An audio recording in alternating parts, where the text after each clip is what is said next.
ವಿದ್ಯುತ್ ಇಲಾಖೆಯ ಮಹಾ ಎಡವಟ್ಟಿಗೆ ಲೈನ್ ಮ್ಯಾನ್ ಬಲಿಯಾಗಿರುವ ಘಟನೆ ಬಳ್ಳಾರಿಯಲ್ಲಿ ವರದಿಯಾಗಿದೆ. ಬಳ್ಳಾರಿಯ ಗಾಂಧಿನಗರ ಠಾಣಾ ವ್ಯಾಪ್ತಿಯಲ್ಲಿ ಈ ಘಟನೆ ನಡೆದಿದೆ. 35 ವರ್ಷ ಪ್ರಾಯದ ನಾಗರಾಜ್ ಅನ್ನುವ ಲೈನ್ ಮ್ಯಾನ್ ಸಾವನ್ನಪ್ಪಿದ್ದಾರೆ. ಲೈನ್ ರಿಪೇರಿಗೆ ಅಂತ ಹೋಗಿರ್ತಾರೆ. ಲೈನ್ ರಿಪೇರಿಗೆ ಹೋಗೋ ಸಂದರ್ಭದಲ್ಲಿ ಸಾಮಾನ್ಯವಾಗಿ ಎಲ್ಸಿ ಅಂತ ತಗೋಬೇಕು. ಎಲ್ಸಿ ತಗೊಂಡಾಗ ಲೈನ್ ನಲ್ಲಿರುವ ಕರೆಂಟ್ ಅನ್ನ ಸ್ಟಾಪ್ ಮಾಡಬೇಕು.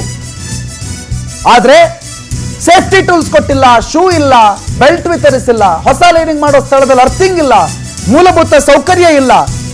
ಹೆಂಗೊಬ್ಬ ಕರೆಂಟ್ ಮ್ಯಾನ್ ಅಥವಾ ಲೈನ್ ಮ್ಯಾನ್ ಆ ಲೈನ್ ಅನ್ನ ಸರಿ ಮಾಡೋದಕ್ಕೆ ಧೈರ್ಯ ಮಾಡೋದಕ್ಕಾಗತ್ತೆ?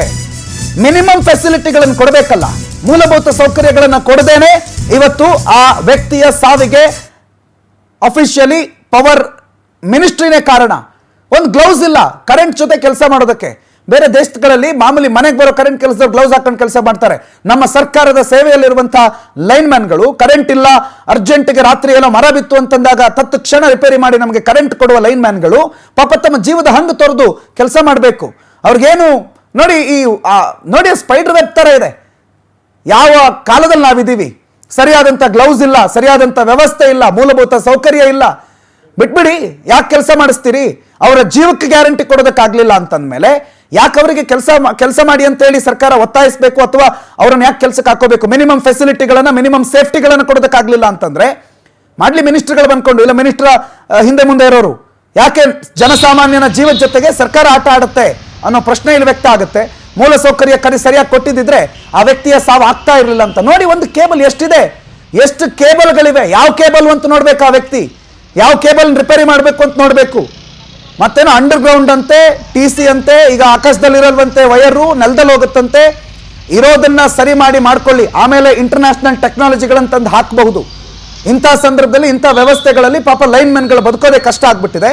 ಲೈನ್ ಮ್ಯಾನ್ಗಳು ಇಲ್ಲ ಅಂತಂದ್ರೆ ಮಳೆಗಾಲದಲ್ಲಿ ನಗರ ಪ್ರದೇಶ ಆಗಿರ್ಲಿ, ಹಳ್ಳಿಗಾಡಾಗಿರ್ಲಿ, ಕರೆಂಟ್ ಹೋದ್ರೆ ಬಾಯ್ ಬಡ್ಕೋಬೇಕು. ಯಾವ ಲೈನ್ ಪವರ್ ಮಿನಿಸ್ಟರ್ ಬಂದು ಸರಿ ಮಾಡಲ್ಲ, ಲೈನ್ ಮ್ಯಾನ್ಗಳೇ ಸರಿ ಮಾಡಬೇಕು. ಅವ್ರಿಗೆ ಧೈರ್ಯ ತುಂಬೋದಕ್ಕೆ ಮಿನಿಸ್ಟ್ರಿಗೆ ಆಗಲ್ಲ ಅಂತಂದ್ರೆ ಮತ್ತೆ ಯಾವ ಪುರುಷಾರ್ಥಕ್ಕೆ ಅವರು ಮಿನಿಸ್ಟರ್ ಅಥವಾ ಯಾವ ಪುರುಷಾರ್ಥಕ್ಕೆ ಅದೊಂದು ಇಲಾಖೆ ಮಾಡ್ಕೊಂಡ್ಬಿಡ್ತಾರೆ ಜನಾನೇ. ಬೇಕಾದ್ರೆ ನಿರ್ಲಕ್ಷ್ಯ ಮಾಡಿ ಒಬ್ಬನ ಸಾವಿಗೆ ಸರ್ಕಾರವೇ ಕಾರಣ ಆಗಿದೆ, ಪವರ್ ಇಲಾಖೆನೇ ಕಾರಣ ಆಗಿದೆ ಅಂತಂದ್ರೆ ಅದು ಅತಿಶಯೋಕ್ತಿ ಅಲ್ಲ. ನೋಡಿ ಕೈ ಹೆಂಗ್ ಸುಟ್ಟಿದೆ ಅಂತ. ಕರೆಂಟ್ ಹೊಡೆದು ಆ ಬೆಂಕಿ, ಆ ಶಾಖ ಆ ವ್ಯಕ್ತಿಯನ್ನ ಕೊಂದು ಬಿಟ್ಟಿದೆ. ಇದು ಕರೆಂಟ್ ಕೊಂದಿರೋದಲ್ಲ, ಪವರ್ ಇಲಾಖೆ ಕೊಂದಿರೋದು.